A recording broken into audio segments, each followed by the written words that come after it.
Les carottes qui poussent dans notre jardin sont bien plus intéressantes que celles que nous voyons dans les supermarchés, car elles ont des échancrures bien plus prononcées.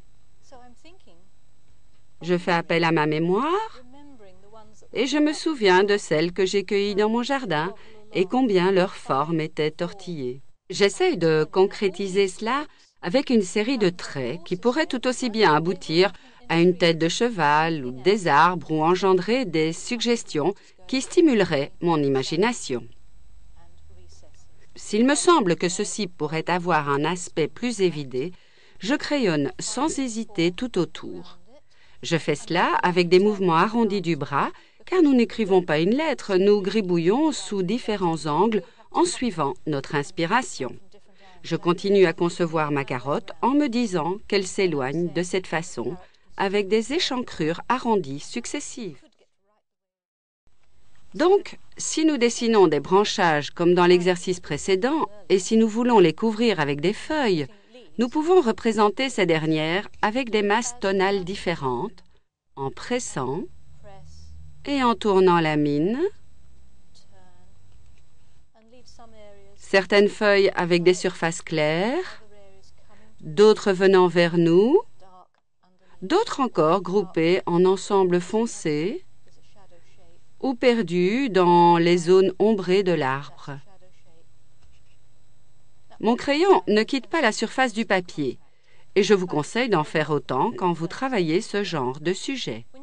Ne perdez pas le contact avec votre feuille et laissez votre crayon trouver les formes comme je vous l'ai montré avec la carotte. Je varie les directions et j'augmente la pression pour dégager le côté ombré de ces feuilles. Ces dernières n'ont pas les contours identiques, mais des bords diversement échancrés, particulièrement aux endroits où les insectes les ont dévorées. Et elles seront bien plus intéressantes si, avec des pressions et des traits variés, vous donnez des formes régulières à certaines et déchiquetées à d'autres. Je vais imaginer un toit légèrement pentu pour créer un peu de perspective. Et je promène mon crayon de long en large en quittant le papier de temps à autre, ce qui traduit bien cet aspect très particulier qu'ont les toits vus à une certaine distance. Je vérifie si cet angle est similaire à celui-là.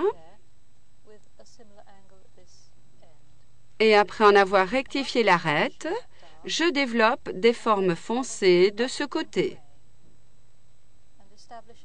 Je fais de même pour le faîte et j'ébauche les frondaisons qui viendront derrière ce toit. Je découpe le coin de la corniche ici et je descends ainsi. Observez la diversité de mes traits. Horizontaux pour les tuiles, foncés pour la corniche, ajustés pour ses angles, précis pour le haut du toit et pour le côté de la maison. Puis le côté ombré de la maison avec des traits verticaux, car une maison est construite avec des empilements de moellons et de briques. Je manie mon crayon en descendant et en montant, tout en réfléchissant à la façon dont la maison est construite. Je dessine le bord opposé du toit, que je détache sur un fond sombre. Je descends de la même façon ici, et la maison commence à prendre forme. Je vais placer une fenêtre là. Observez que je fais cela d'un seul trait, avec le côté biseauté de la mine. Une porte ici, avec 3 traits, plus un large trait foncé pour l'ombre.